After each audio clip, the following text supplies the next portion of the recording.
Well, hello, brothers and sisters. Welcome back to our study of Proverbs, the sayings, if you will. Last time around, we were looking at the need for moderation, for self control in a life of excesses. And to also be careful not to go too far on the other side of keeping yourselves from everything, or what is sometimes called asceticism.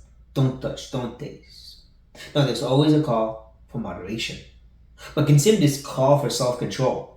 And this danger in going too far, I want to jump to laziness. Another kind of excess, if you will. The excess of resting too much. And Proverbs has a lot to say about this subject, actually. We'll actually have to cut it down to two pieces, focusing on the laziness itself this time around, or being a sluggard, as it's called. But next time, look at its counterpart, diligence. But that for next time. For now, we want to open up with two big sections that talk about and present to us the lazy person. As I said before, this big section that we call chapter 10 to chapter 29, the sayings, have for the most part small one phrase sayings, but sometimes certain subjects have a few verses connected together to speak on it. Laziness, interestingly enough, is one of those subjects. It seems to be important to God, though, doesn't it? We start in chapter 24. Here is what the Father, if you remember the one who speak to us in the beginning of Proverbs, here's what he has to say. I passed by the field of a sluggard, by the vineyard of a man lacking sense, and behold, it was all overgrown with thorns. The ground was covered with nettles, and its stone walls was broken down. Needles. Then I saw and I considered it. I looked and received instruction. Again, we see the repetition. That's important. It's poetic, it's repetitive, and it's not meant to give us different points. When it speaks about the field of a sluggard, it's the same thing as the vineyard of a man lacking sense. It's not two different people, it's just two ways of the same thing. Just like when he talks about how he saw, he considered, he looked, and he received instruction. In other words, I really analyzed, I really took the time, I studied it in depth. So I have to say, it's not just a passing observation, it is an in-depth study of what I saw. And we can't miss what he saw, right? It's all overgrown, yeah. There's thorns and there's needles here, and the stone wall was broken down. A lot of destruction going on here, right? Serious damage in this field. We'll put that in our pocket for later. But for now, let's start with this observation. What did he see? This great wise man. A little sleep, a little slumber, a little folding of the hands to rest, and poverty will come upon you like a robber, and want like an armed man. Again, that repetition, huh? We see the exaggeration going on here. Little sleep, little slumber, little folding your hands. Is he sleeping all day? 24/7? No, it's just this notion of he's always looking for that rest, that break. He's always tired, always trying to take a nap, if you will. Trying to flee from hard effort. And what will happen is eventually it'll strike at him, right? It'll come upon him like a robber, like an armed man. The poverty, the want, the need. He'll lose stuff. So we saw the destruction of the field, and we'll see also that he's going to lose stuff. So that too we'll put it in the pocket for now. So that's the first observation. This sluggard, this lazy person, is always trying to find a good excuse not to work. And that's when we want to plunge into more of it, the mind of the sluggard, which is in chapter 26. Again, a few verses connected together, giving us the mind of the sluggard. It says this.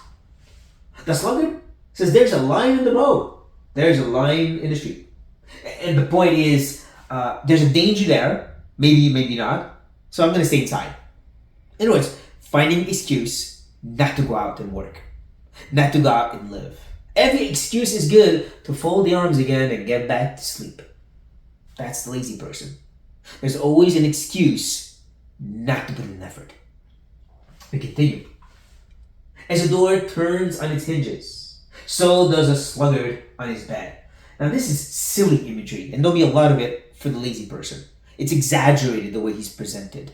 Here, he's like a door, he's always turning back and forth. Again, does he sleep 24/7? No, that's not the point. Don't look at that and say, at least I'm not that bad. That's not it. But again, good excuse. There's always a good excuse to just say, 5 more minutes. I don't have anything important this morning. I'll just sleep a bit more. There's always that reason to rest for the sluggard. We continue. The sluggard buries his hand in the dish. It wears him out to bring it back to his mouth. Now that's ultimate silliness, right? Ultimate exaggeration. I mean, he's able to plunge it into the... So that's an effort. But after that, it's, that was tiring. I can't bring it back up. But we can't just look at the exaggeration. It's the notion that his lack of effort and his every excuse not to put the effort will keep him hungry. Again, want and poverty will attack him like a robber. It'll come upon him. Everything will be taken from him. He's going to lack the very basic necessities like food. One more step into our plunging into the mind of the sluggard before we start examining the way he lives. And one more step about his very mind itself. It says this: the sluggard is wiser in his own eyes than 7 men who can answer sensibly. And at first, it sounds like he's more talking about the foolish person who thinks he's wiser than 7 men. But no, he's talking about lazy person. We keep that in mind.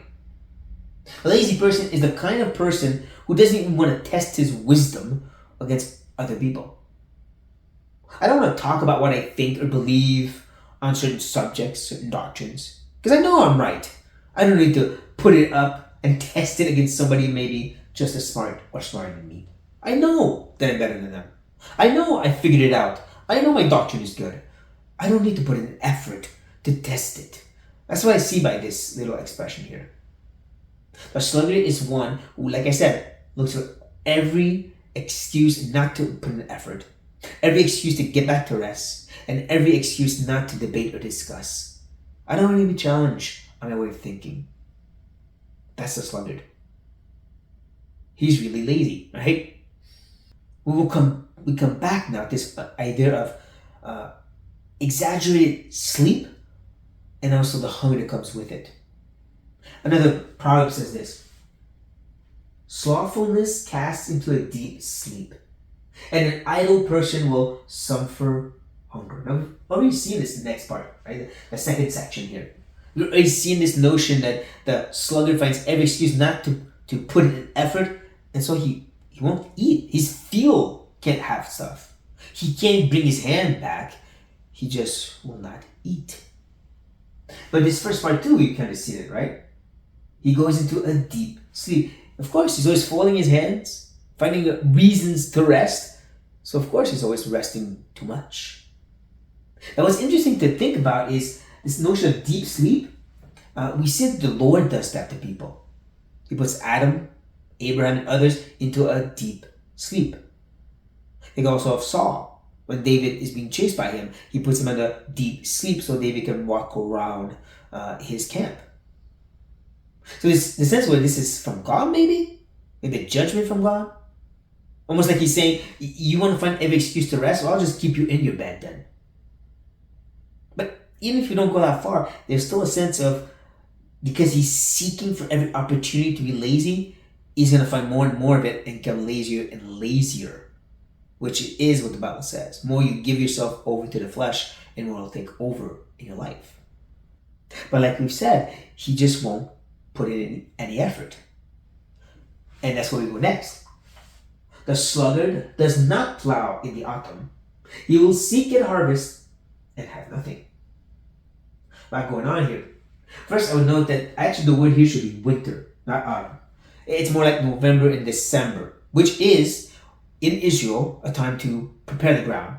So you can plant around April or May. Now for us it sounds weird because, well, I live in North America. Snow starts falling. You don't plow the ground in November and December.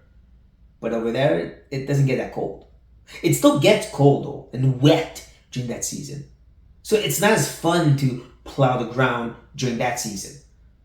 Again, the sluggard finds every excuse saying, you know what? Don't want to work in that kind of season. I'm just going to hope that in April and May, I'm just going to scatter the seed, everything will be okay. Because it says nothing that he won't at least plant the seeds. He won't plow, and he's hoping that there'll be a harvest. So he probably does plant the seeds the easy way. Just walks around and just dumps them. Never prepared the ground for it. And then expects something to happen. It's all about expectation for him. With the most minimal of efforts. But he'll have nothing. He won't even have food, if you remember. That's the whole point.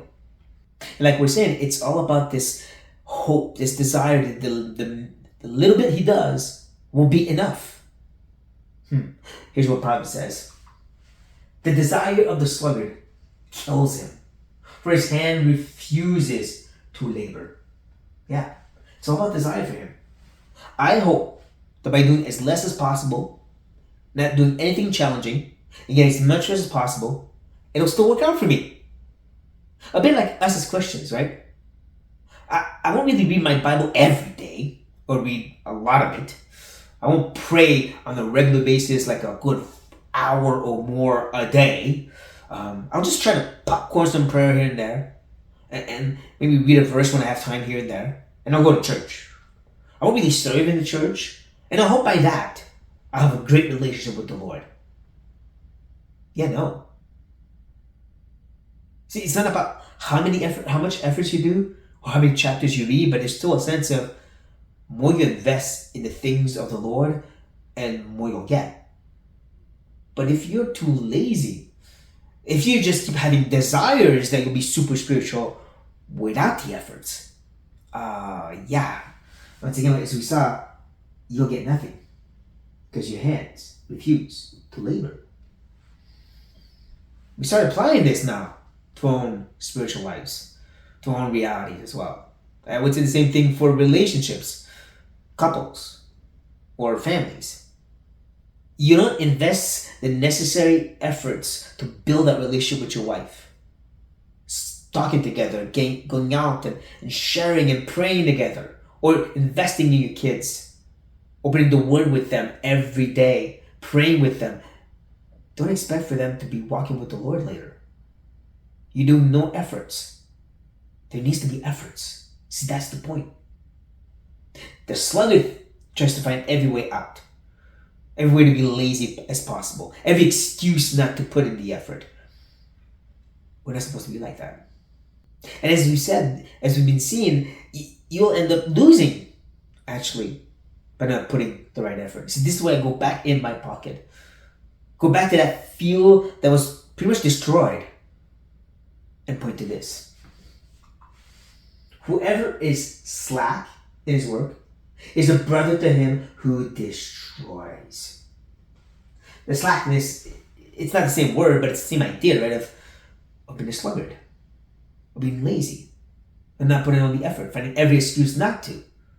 You become a brother to the same family of the one who destroys. You understand the point here, right? The imagery here. Just like we saw in that original field. Not only does your lack of effort will keep you from having food, it'll even destroy the possibility of food.